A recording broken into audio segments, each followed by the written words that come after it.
Le Capitaine Flamme nous revient ce mois de septembre 2024 avec une BD réalisée par Sylvain Rimbert et Alexis Talon. De quoi s'agit-il ? Que vaut cette adaptation en bande dessinée ?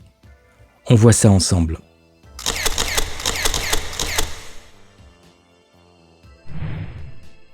Sylvain Rimbert est un auteur français à l'origine de l'adaptation en bande dessinée des romans à succès Millennium. On lui doit également Le Règne ou encore plus récemment le pitch de la série TV Cryptid. Alexis Talon a fait ses armes dans la publicité et l'animation en tant que designer. Il est le dessinateur de la BD Golem et également au dessin de l'Intrépide, le super-héros créé par Marcus, animateur sur la chaîne Game One, entre autres. C'est à la demande de Sylvain Rimbert, auprès des éditions Kana, que le projet a commencé à voir le jour. Durant l'année 2017, il fait part à la directrice des éditions Kana de son idée de reboot de la série du Capitaine Flamme en bande dessinée. Peu à peu, l'idée fit son chemin pour arriver à cette adaptation avec l'aide d'Alexis Talon au dessin.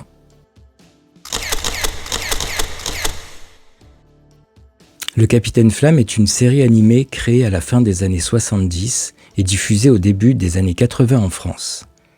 Il s'agissait à l'époque de l'adaptation des romans de science-fiction de l'américain Edmond Hamilton, dont le premier roman était paru durant l'année 1940. En septembre 2024, soit près de 45 ans après la création de l'anime et même 84 ans depuis la sortie du premier roman, une bande dessinée voit le jour. Cette BD reprend le premier arc de l'anime qui se déroulait en 4 épisodes et intitulé « L'Empereur de l'espace ». L'histoire va reprendre la même narration que l'anime des années 70, à savoir les aventures du Capitaine Futur, Capitaine Flamme en français, qui protège la galaxie à bord du vaisseau Cyberlab, accompagné par ses compatriotes, le robot Krag, l'androïde Mala et le professeur Simon. Dans cette aventure, tout comme dans l'anime, il va affronter l'empereur de l'espace, ici nommé Empereur Éternel. Ce dernier est à l'origine d'un virus qui, une fois injecté, fait régresser l'être humain à une forme primaire, bestiale et ravageuse. Le gouvernement intersidéral fait appel au Capitaine Flamme face à la menace qui sévit. Tout comme dans l'anime, on va retrouver les personnages principaux, à savoir Curtis Newton, alias le Capitaine Flamme, Krag le robot, Mala l'androïde, le professeur Simmons dont le cerveau a été connecté à une capsule antigravité lui permettant de garder son autonomie, le petit orphelin Ken, et bien sûr l'agent spécial Johan Landor. La trame originale est gardée et l'histoire diffère peu. Exception faite de l'identité de l'empereur, empereur éternel, qui nous est révélée à la fin. Le passé du capitaine Curtis Newton est expliqué dès le début de l'histoire, ce qui fait sens et permet aux novices de mieux appréhender le héros de la série. Le Capitaine Flamme est quasi similaire esthétiquement parlant, avec la même combinaison, les mêmes armes, exception faite de ses cheveux qui sont en revanche mieux travaillés et donnent un aspect plus naturel. Son caractère de bon samaritain est préservé, mais avec un esprit plus torturé, plus imprévisible que dans la série. Krag le robot est assez identique que dans la série animée. Je n'y ai vu quasi aucune différence. Mala l'androïde en revanche a un visage plus abrupt que dans l'anime, où il apparaissait plus rondouillard, certainement du fait de sa capacité de métamorphe qui était davantage représentée comme une matière malléable. Ici, les traits sont plus travaillés, plus affinés. Mais je trouve l'adaptation dans l'air du temps assez réussie. Le petit orphelin Ken est assez similaire au personnage de l'anime. La différence assez conséquente vient du personnage de Johan Landor. Physiquement déjà, elle a une coupe de cheveux totalement différente et plus proche de la description des romans d'après les auteurs. Sa tenue en revanche reste assez similaire. Mais le changement notable vient de son tempérament bien plus affirmé ici. Dans l'anime, elle était en totale admiration devant le Capitaine Flamme, et ce, dès le début de la série, et avait même un côté très naïf face à lui. Ici, on a une femme plus ancrée dans notre époque, qui ne s'en laisse pas compter et campe sur ses positions. Elle voit l'arrivée du Capitaine Flamme comme une intrusion plutôt qu'une aide et reste sur ses gardes. Néanmoins, elle finira par reconnaître en lui l'étoffe d'un grand homme, sans pour autant tomber dans les facilités d'une fascination naïve du héros. Ce qui est un peu dommage en revanche, c'est de l'avoir peu participé à l'action dans cette adaptation.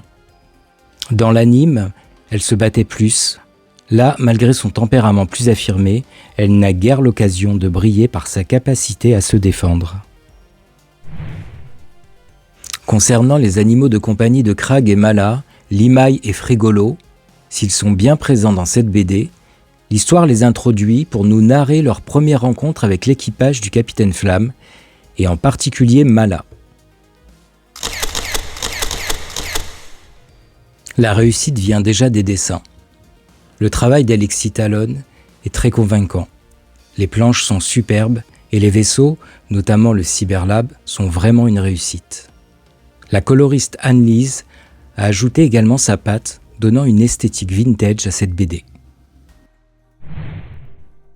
Les auteurs ont réussi une adaptation plus ancrée dans l'air du temps, sans jamais trahir l'essence de l'histoire et de ses personnages. Elle reste assez proche de l'esthétique de l'anime, ce qui devrait davantage convaincre les fans. Elle devrait permettre à une nouvelle génération d'enfants de découvrir et de s'approprier les aventures du Capitaine Flamme, et à la génération de l'époque série animée de se replonger avec une nostalgie assumée dans un moment marquant de leur vie.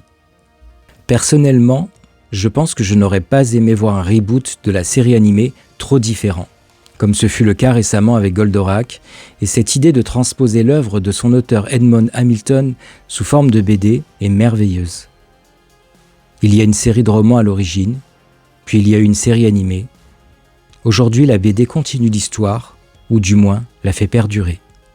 Le petit bémol que je mettrais serait davantage sur l'histoire légèrement raccourcie du fait de son adaptation en un seul volume, une histoire qui s'étalait sur 4 épisodes dans l'anime tout de même. 2 tomes auraient été nécessaires, je pense, pour développer l'histoire dans son ensemble.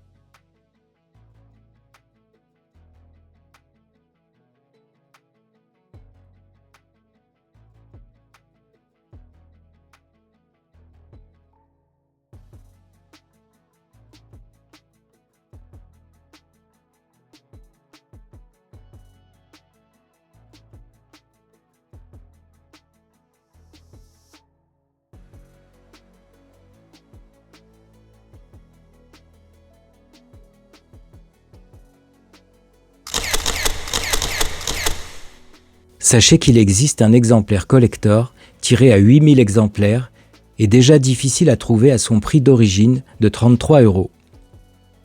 L'édition est magnifique, avec un fourreau pour y ranger la BD, un look soigné, noir mat et des images magnifiques du casque du Capitaine Flamme et de son vaisseau.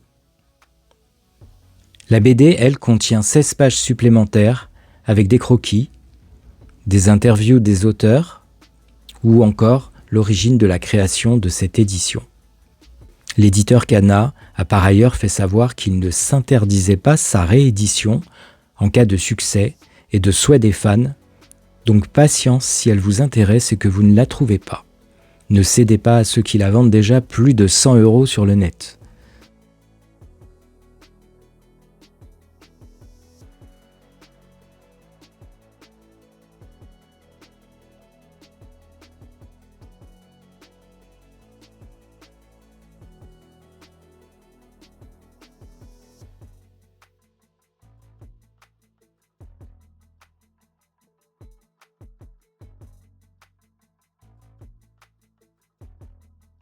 La version classique reste quant à elle déjà magnifique avec ses 164 pages d'histoire ainsi que quelques croquis.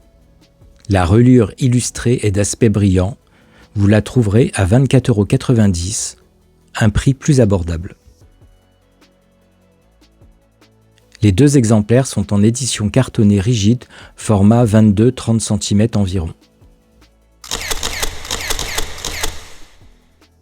À l'heure actuelle, rien n'indique si les autres histoires du Capitaine Flamme seront déclinées en volume faisant suite à cette édition, mais j'ai envie de croire que le succès de cette BD empreinte de nostalgie sera suffisamment retentissant pour convaincre l'éditeur Kana de poursuivre l'aventure. Concernant son auteur, Edmond Hamilton, je ferai une vidéo plus approfondie sur son univers prochainement. En attendant de vous retrouver, je vous laisse plonger dans les aventures du Capitaine Flamme et je vous dis à très bientôt. Ciao!